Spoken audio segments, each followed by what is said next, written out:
कला अध्ययन है आपातकाल। राष्ट्रपति चुनाव के समय से ही संविधान की रक्षा को लेकर छिड़ी राजनीति बहस चुनाव के बाद भी खत्म नहीं हो रही है।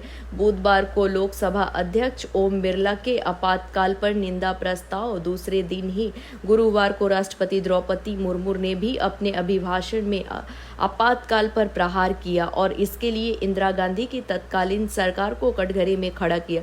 जाहिर तौर पर सरकार की ओर से यह कोशिश है कि रोजाना संविधान की प्रति लेकर आ रहे कांग्रेस सदस्यों का यह आईना दिखाया जाए कि उनके काल से ही संविधान की धज्जियां उड़ाई गई थी।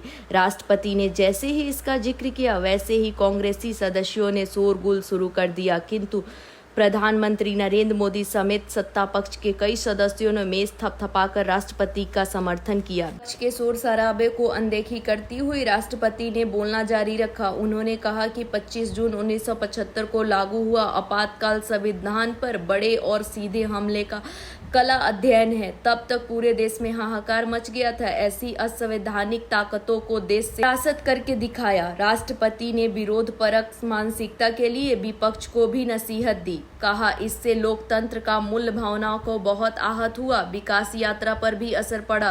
कई दशकों तक स्थिरता के चलते न सुधार में काम हो पाए और न ही बड़े निर्णय लिए गए। अतः जनता ने ही इस स्थिति को बदलना है। अब सुधार किया जा रहा है, तब भी विरोध कर नकारात्मकता फैलाई जा रही है और गलत सूचनाओं से जनता को भ्रम में डाला जा रहा है। मुर्मू ने अपने अभिभाषण के केंद्र सरकार की 10 वर्ष की उपलब्धियां गिनाने एवं नए भारत की निर्माण तस्वीर खींचने के साथ ही देश की विघटनकारी तत्वों से भी सावधान रहने की सलाह दी। उन्होंने कहा कि संचार क्रांति के दौरान गलत सूचनाओं के जरिए अफवाह फैलाकर लोकतंत्र को कमजोर कर रहे और जनता को भ्रमित किया जा रहा है। ऐसे ताकतें देश के भीतर भी है और बाहर भी संचालित हो रही है।